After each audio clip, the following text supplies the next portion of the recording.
السلام عليكم ورحمة الله وبركاته. الحمد لله نحمده ونستعينه ونستغفره ونؤمن به ونتوكل عليه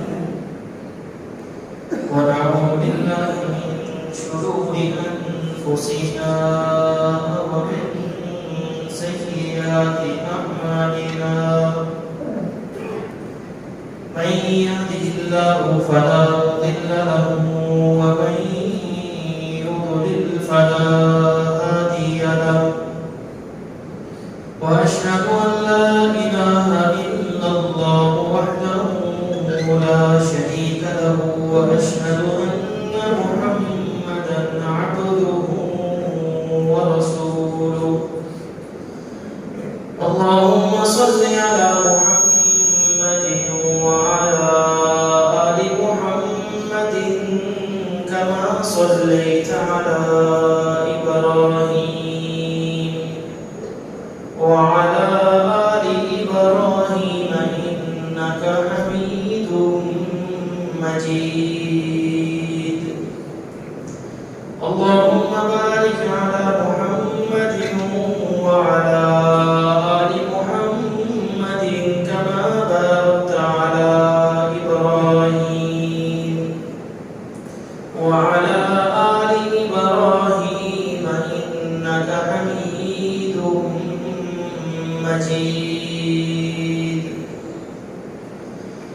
من يطع الله ورسوله فقد رشد واهتدى ومن يعص الله ورسوله فقد ضل وغوى. سبحانك لا علم لنا إلا ما علمتنا إنك أنت العليم الحكيم.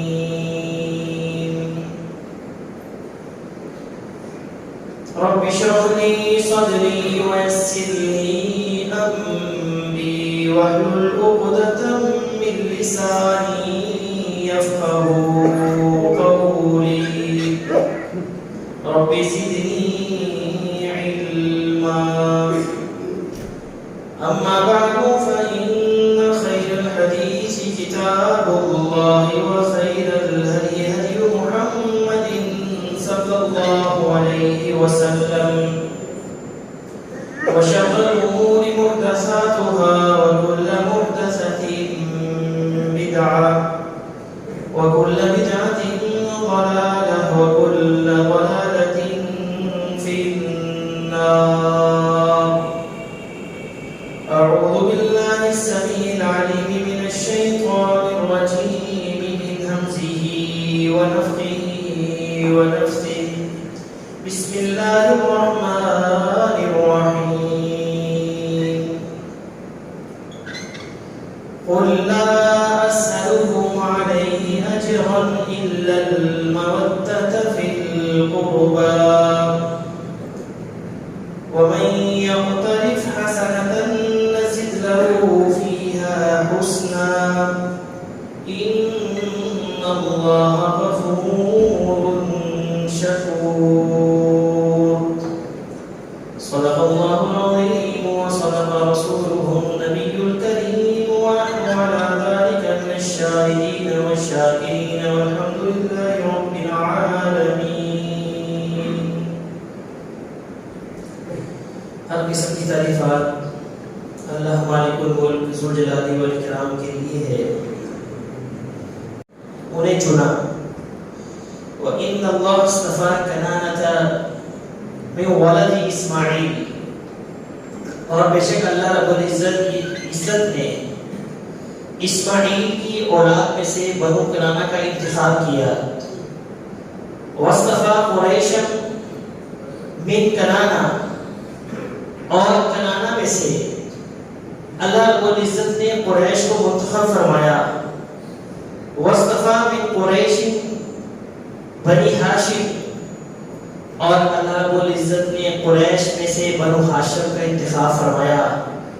وَاصْطَفَانِي مِنْ بنی ہاشم. اور پروردگار نے مجھے بنو ہاشم میں سے منتخب فرمایا. صحیح مسلم کی حدیث ہے، نبی اکرم صلی اللہ علیہ وسلم کا انتخاب اللہ رب العزت نے سب سے بہترین خاندان، سب سے بہترین قبیلے اور ابو الانبیاء ابراہیم علیہ السلام کے تابع فرمان بیٹے اسماعیل علیہ السلام کی اولاد میں سے آپ کا انتخاب فرمایا۔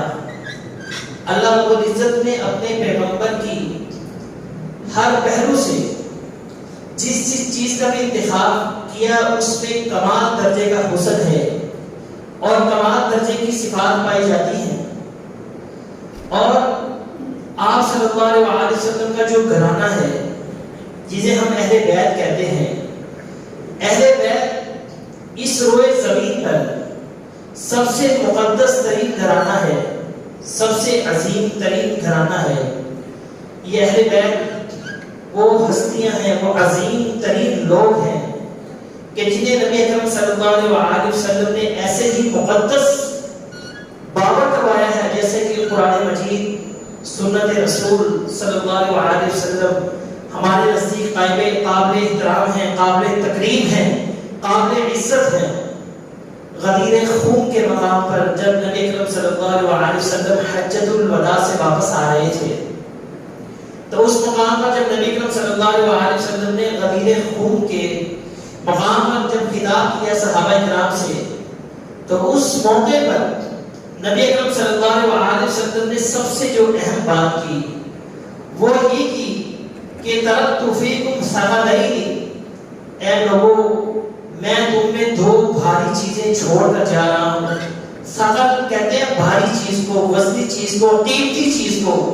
فرمایا کہ ترکت فیکم ثقلین، میں تمہارے درمیان دو قیمتی بیش بہا اعلیٰ یعنی وزنی چیزیں چھوڑ کر جا رہا ہوں۔ ایک چیز کیا ہے؟ کتاب اللہ و سنت رسول، اللہ کی کتاب اور سنت، یہ پہلی چیز ہے کہ تم نے اس کو تھامے رکھنا ہے، اس کی تم نے عزت کرنی ہے، اس کے اوپر تم نے عمل کرنا ہے۔ جیسے کتاب اللہ قابل تحریم ہے، ایسے ہی سنت رسول بھی کتاب اللہ ہی ہے۔ محدثین نے سنت کو بھی کتاب اللہ ہی کہا ہے۔ کتاب اللہ کی قرآن مجید اور حدیث مبارکہ دونوں کے اوپر کتاب اللہ کا لفظ کا ہی اطلاق ہوتا ہے۔ کتاب اللہ و سنت رسول ہی یہ وہ پہلی چیز ہے جو کہ ثقل ہے، جو کہ قابل تکریم ہے، قابل احترام ہے، اور جس کے اوپر عمل کرنا، جسے اختیار کرنا، جسے اپنانا، محبت کرنا ہم پر فرض ہے۔ دوسری چیز فرمایا کہ وہ اطاعتی، میرے اہل بیت، میرے اہل بیت بھی تمہارے نزدیک ویسے ہی قابل احترام، قابل عزت ہونے چاہیے جیسے کہ قرآن ہے، اللہ کی کتاب ہے، اللہ کا کلام ہے۔ یہ دونوں چیزیں، ان کی عزت، ان کا احترام تم پر فرض ہے، لازم ہے، واجب ہے۔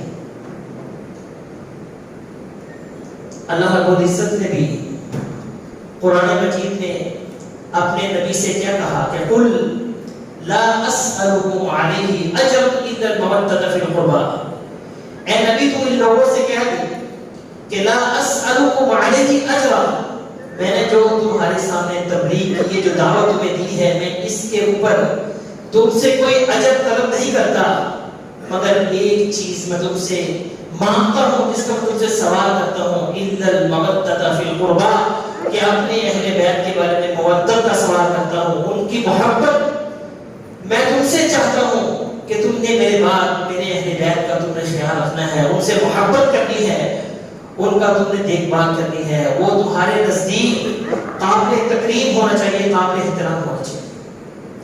اور اہل بیت میں سے اللہ رب العزت نے نبی اکرم صلی اللہ علیہ وسلم کی جو نسل جاری کی ہے، وہ آپ کی جو سب سے چھوٹی بیٹی فاطمہ رضی اللہ تعالی عنہا سے آپ صلی اللہ علیہ وسلم کی نسل جاری ہوئی۔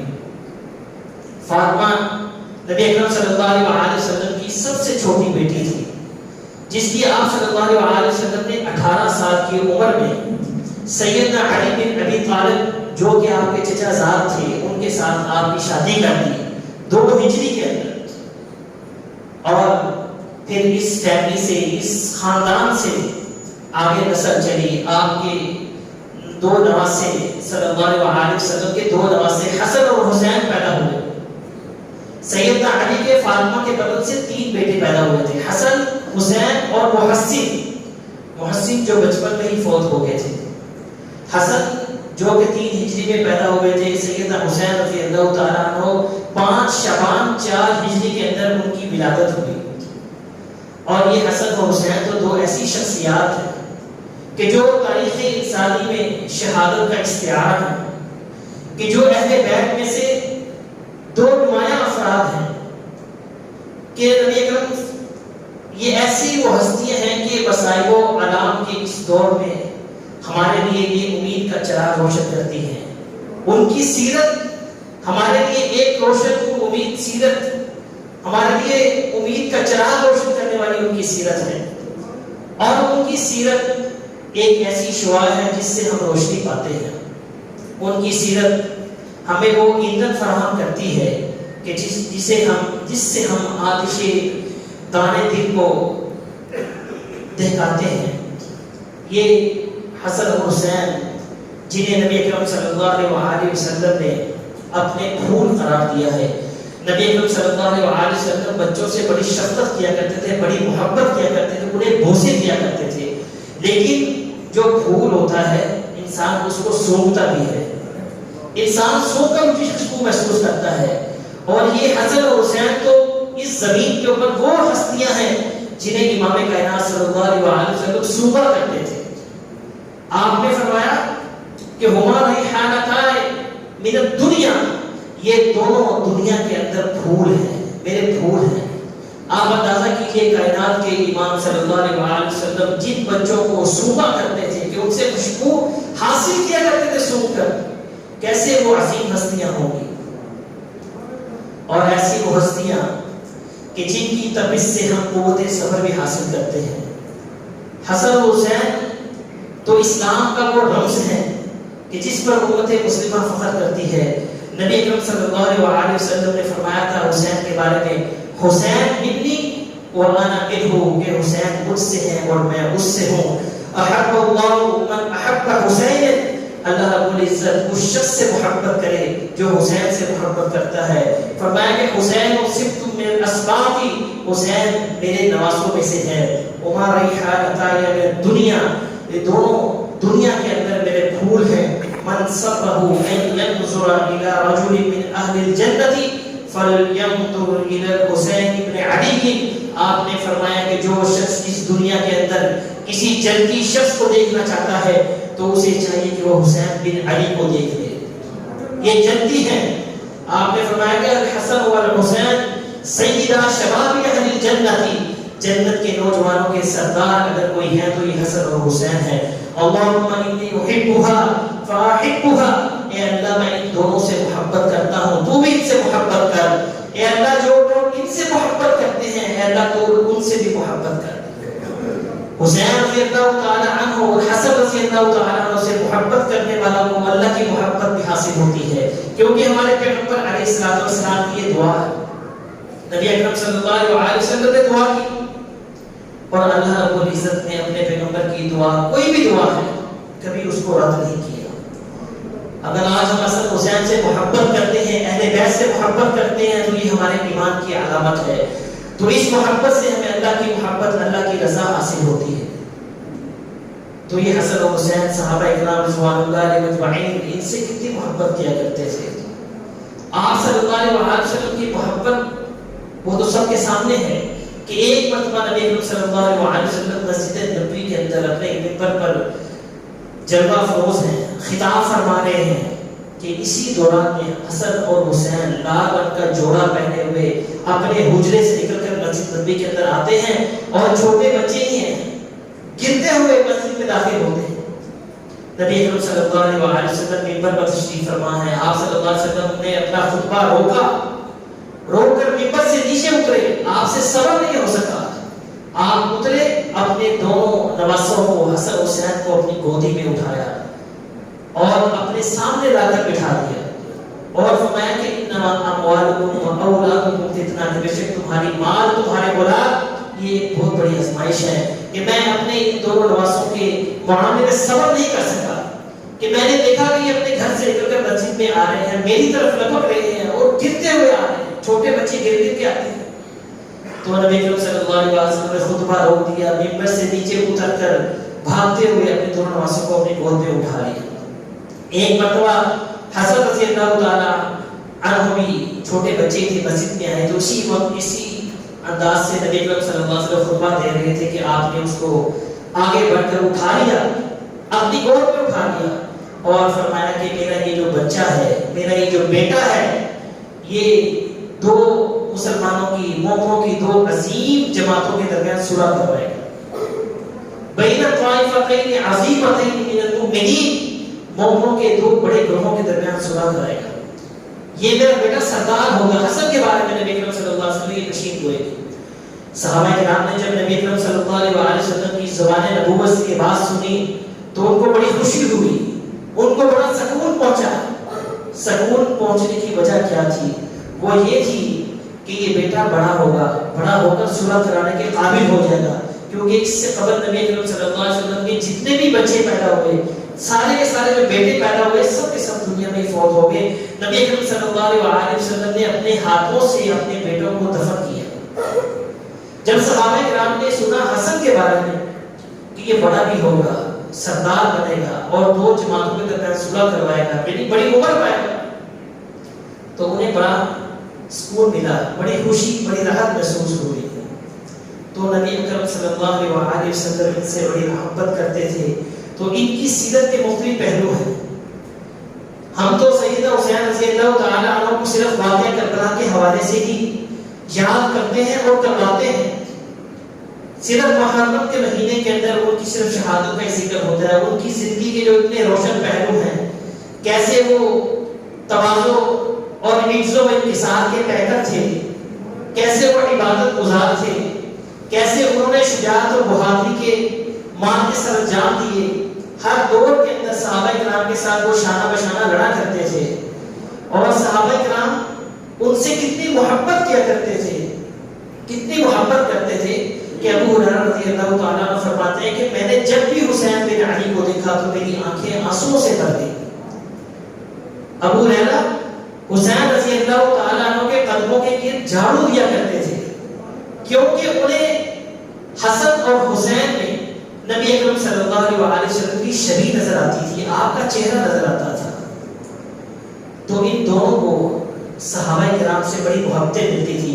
حسن اور حسین جب بھی طواف کرنے کے لیے جاتے، لوگوں کو پتہ لگتا کہ حسن اور حسین طواف کر رہے ہیں، لوگوں کا جھرمٹ ان کے گرد آ جاتا، ان سے محبت کا اظہار کرتا، ان کو سلام کرتا، اتنی بھیڑ، اتنا رش ہو جاتا کہ ان سے طواف کرنا مشکل ہو جاتا۔ یہ محبت کا عالم تھا صحابہ کرام کا، کن کے ساتھ؟ حسن اور حسین کے ساتھ۔ وجہ کیا تھی؟ کہ وہ ان کے اندر نبی اکرم صلی اللہ علیہ وسلم کا چہرہ دیکھتے تھے۔ صحابہ کرام کو ان دونوں بچوں میں نبی اکرم صلی اللہ علیہ وسلم نظر آتے تھے، ان کی شباہت پیغمبر علیہ السلام کے ساتھ بہت ملتی تھی، ان کے چلنے پھرنے کا انداز، ان کی گفتگو کا انداز نبی اکرم صلی اللہ علیہ وسلم سے بہت ہی ملتا جلتا تھا، ان کا اٹھنا بیٹھنا بھی پیغمبر علیہ السلام کے اٹھنے بیٹھنا جیسا تھا۔ تو صحابہ انہیں محبتیں دیا کرتے تھے، انہیں پیار دیا کرتے تھے، ان سے ملنا چاہتے تھے، ہر وقت چاہتے تھے کہ یہ دونوں ہمارے سامنے ہوں۔ انہیں دیکھ کر محبوب کبریا کی یاد آ جاتی تھی اور آنکھوں کو تسکین پہنچتی تھی۔ اللہ کے پیغمبر صلی اللہ علیہ وسلم تو دنیا میں نہیں رہے، اب آپ کے دو پھول، دو نواسے ہمارے سامنے ہیں، ہم ان کو دیکھ کر ہی اپنی آنکھیں ٹھنڈی کر لیتے ہیں۔ ایک دن سیدنا علی بن ابی طالب گھر سے باہر تشریف لائے تو ان کی گود میں جناب حسن رضی اللہ تعالی عنہ تھے، سامنے سے ابوبکر صدیق رضی اللہ تعالی عنہ گزرے تو انہوں نے علی کی گود سے حسن کو اٹھا لیا، تو ان کی زبان پر یہ جملہ تھا اور آنکھوں میں آنسو تھے کہ شبیہ بالنبی ولیس شبیہ بعلی، کہ علی یہ تمہارے سے مشابہت نہیں رکھتے۔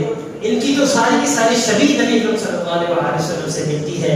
جناب علی رضی اللہ تعالیٰ عنہ یہ بات سن کر مسکرا رہے تھے، اور سیدنا ابوبکر صدیق رضی اللہ تعالیٰ عنہ کی جب بات کہہ رہے تھے تو ان کی آنکھوں میں آنسو جا رہے تھے۔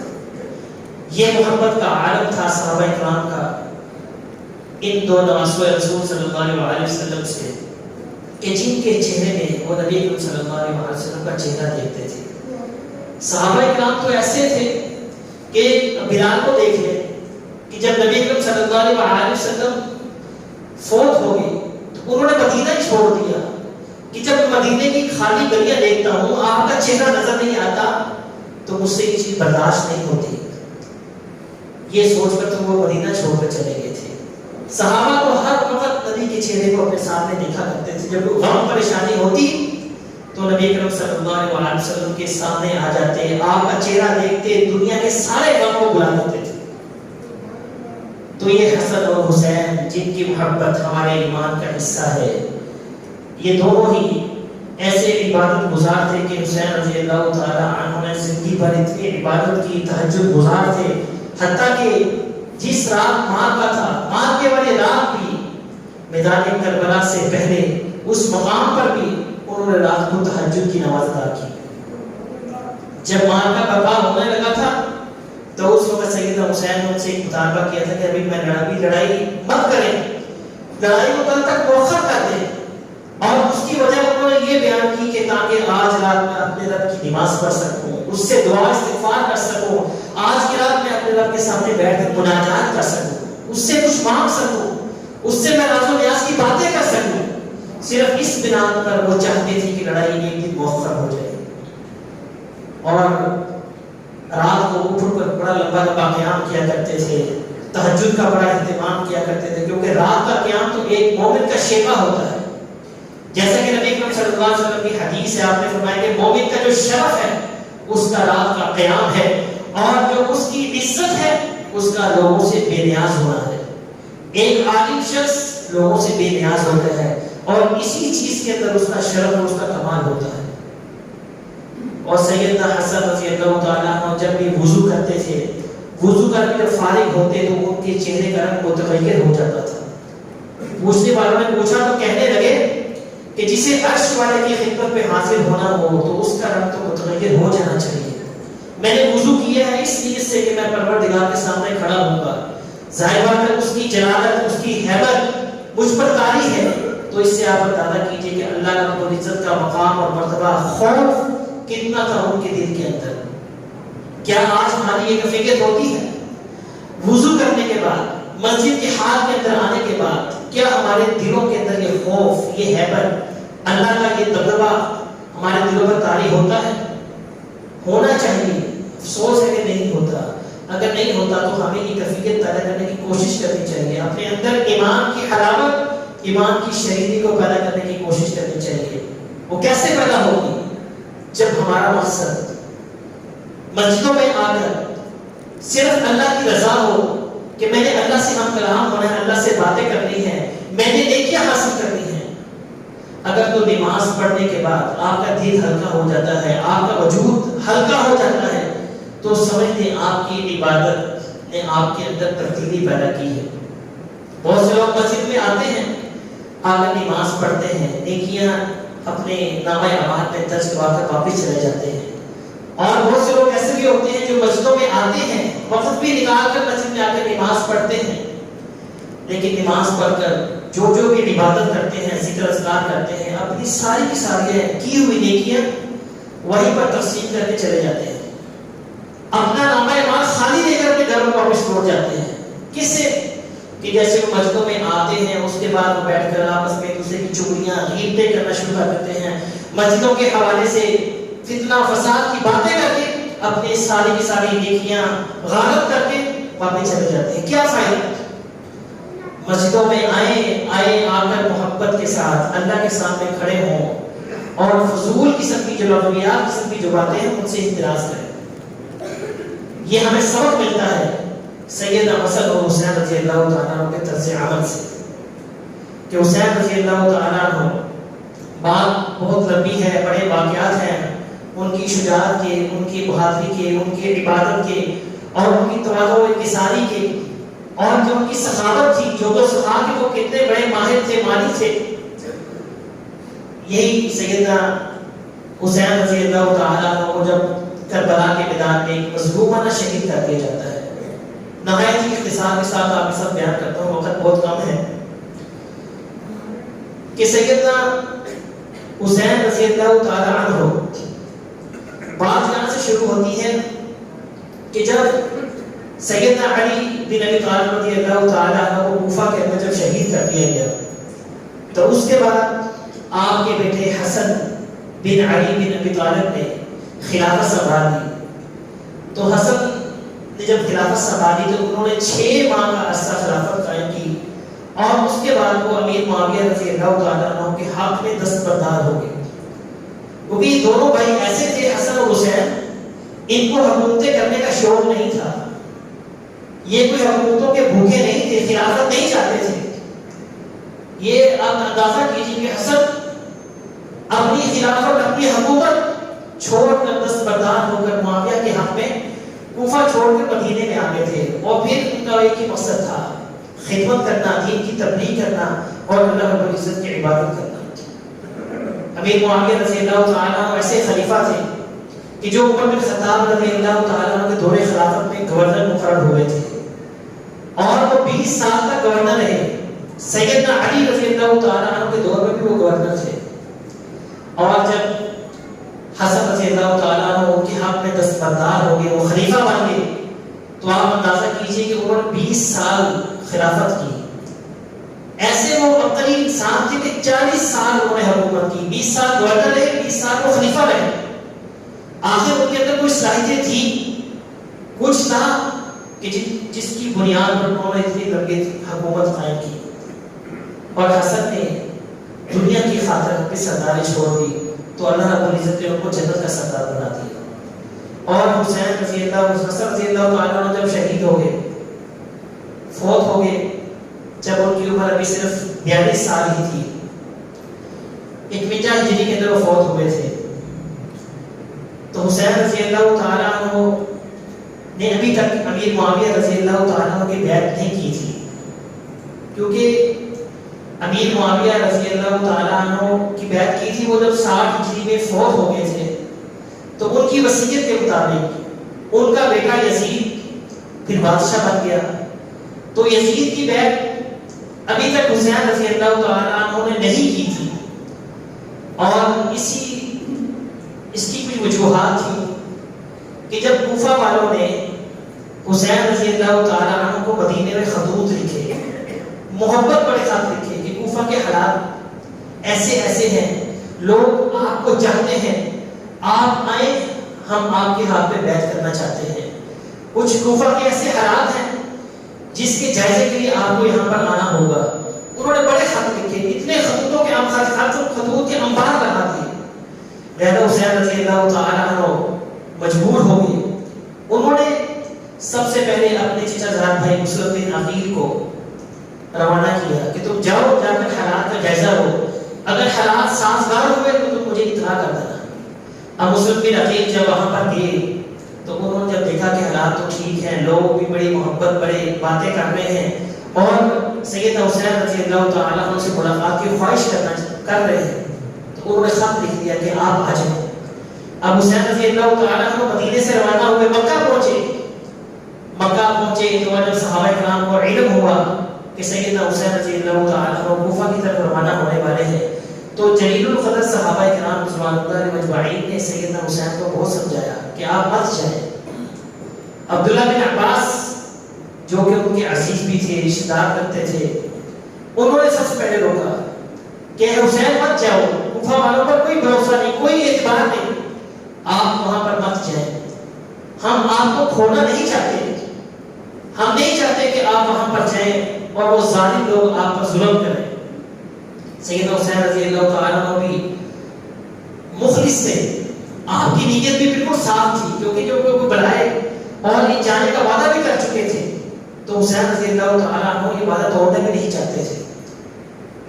تو پھر عبداللہ بن عمر رضی اللہ تعالیٰ عنہما نے حسین کو روکا کہ حسین تم مت جاؤ، یہ کوفہ والے لوگ ان پر کوئی اعتبار نہیں ہے، میں اس حدیث کا راوی ہوں کہ نبی اکرم صلی اللہ علیہ وسلم نے کئی مرتبہ اشارہ فرمایا، آپ نے ملک عراق کی طرف اشارہ کرتے ہوئے فرمایا کہ فتنے اس سرزمین عراق سے اٹھیں گے، یہ قبر شیطان ہے، شیطان کے سینگ بھی یہیں سے درو ہوں گے، یہ فتنوں کی سرزمین ہے۔ اور آج ہم دیکھتے ہیں کہ آج تک جتنے بھی فتنے اٹھے ہیں، قدریہ کا فرقہ ہو، جہمیہ کا فرقہ ہو، ماتریدیہ کا فرقہ ہو، سارے کے سارے جتنے بڑے بڑے فتنے، خارجیوں کے فتنے اٹھے ہیں، وہ اسی سرزمین عراق سے اٹھے ہیں۔ فرمایا کہ تم مت جاؤ، یہ نجد عرب فتنوں کی سرزمین ہے.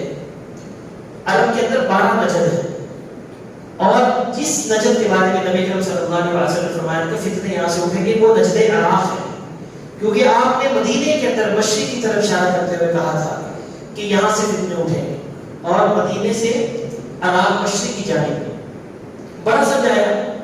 تو یہی عبداللہ بن عمر جب ایک مرتبہ کوفہ گئے تو کوفے کے لوگوں نے سیدنا عبداللہ بن عمر سے بڑے سوالات کیے حج اور عمرے کے بارے میں کہ ہم حالت احرام میں ہمیں کیا کیا پابندیاں ہمارے اوپر لاگو ہوتی ہیں، لازم ہوتی ہیں.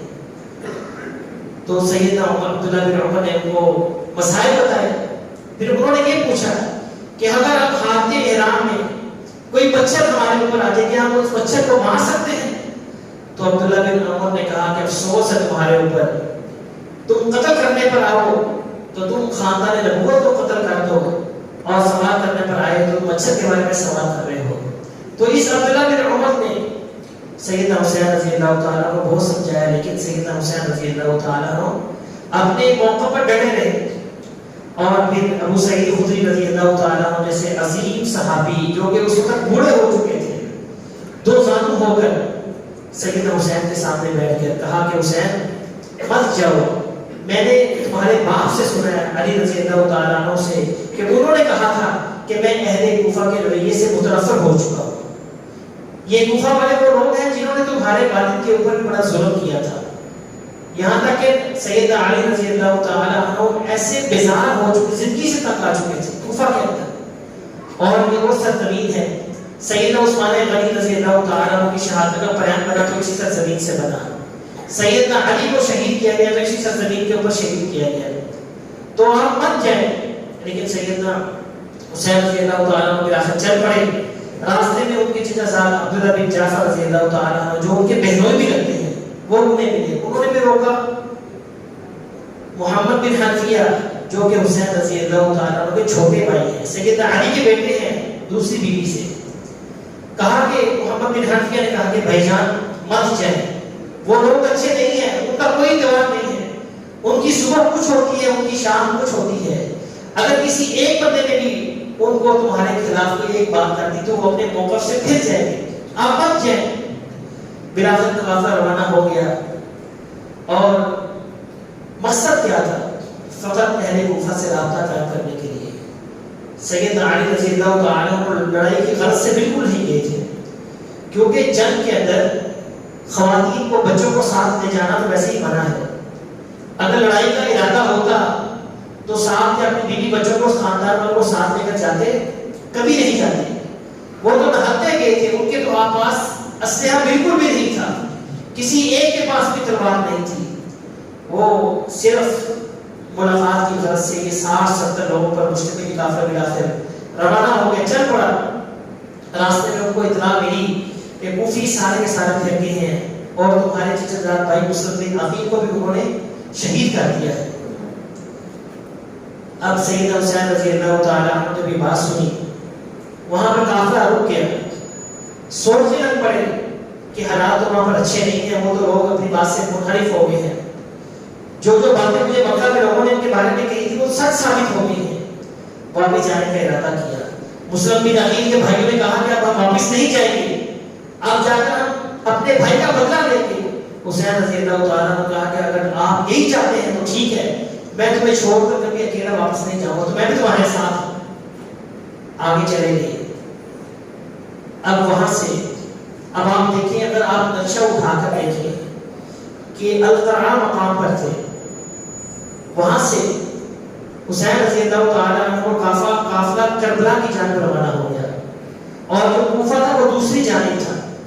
یعنی کہ گویا حسین رضی اللہ تعالیٰ عنہ نے یزید جو کہ دمشق میں تھا اور رستے میں کربلا آتا ہے، کوفہ کے رستے میں کربلا نہیں آتا، تو وہ یزید کی جانب روانہ ہو گئے.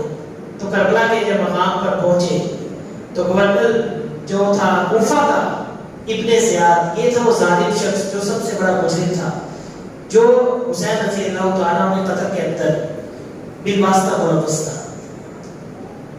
اس نے اپنے فوجیوں کو بھیج کر قافلہ روک دیا.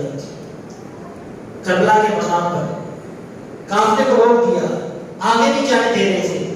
کیونکہ اسے علم تھا اگر یہ کافر یزید کے پاس پہنچ گیا تو ہمارا سارا راز فاش ہو جائے گا، ہم سب مارے جائیں گے۔ بلاخر ان کو وہاں پر روک لیا گیا۔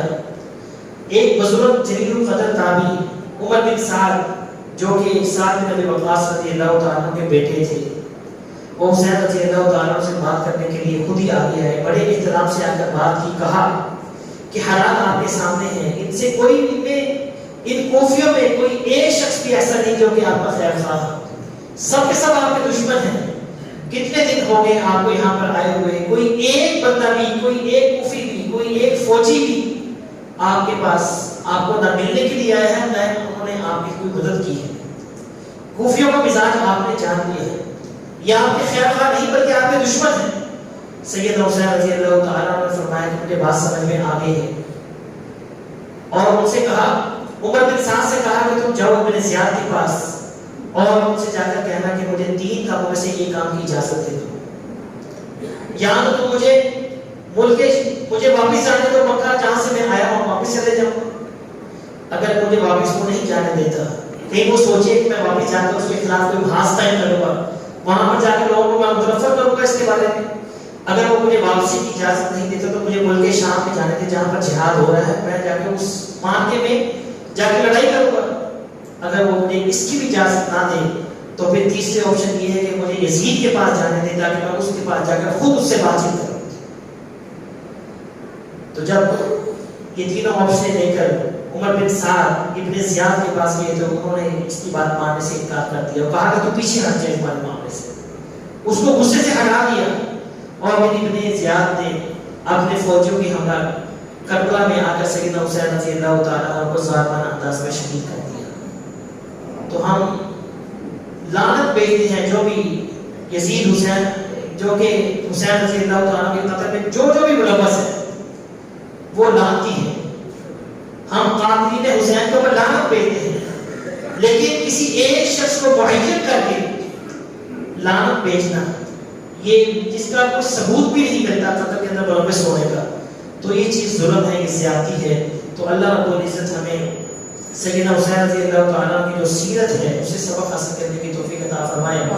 یہ بھی شہادتوں کے عظیم سلسلے ہیں، جیسا کہ ذوالحجہ کے مہینے میں سیدنا عثمان غنی شہید ہوئے، پھر سیدنا عمر فاروق شہید ہوئے، اور پھر 10 محرم کو سیدنا حسین رضی اللہ تعالیٰ عنہ شہید ہوئے۔ اب آپ نے دیکھا کہ حسین رضی اللہ تعالیٰ عنہ کی شہادت کے دنوں میں ہم لوگوں نے عالم کفر کے سامنے کیسا اپنا چہرہ پیش کیا ہے۔ کیا شہادت حسین کے موقع پر ہمیں یہ کام کرنے چاہیے جو آج کل لوگ کرتے ہیں، اپنے آپ پر ظلم کرنا، خنجر مارنا، آگ کے اوپر چلنا، اپنے بچوں کو ظلم کرنا، بچوں کے اوپر تشدد کرنا، اب تو گولیوں والا ماتم بھی شروع ہو گیا ہے، گولیاں مارنا اپنے آپ کو، یہ سارا کے سارا جو ظلم ہے، کیا یہ اسلام ہو سکتا ہے؟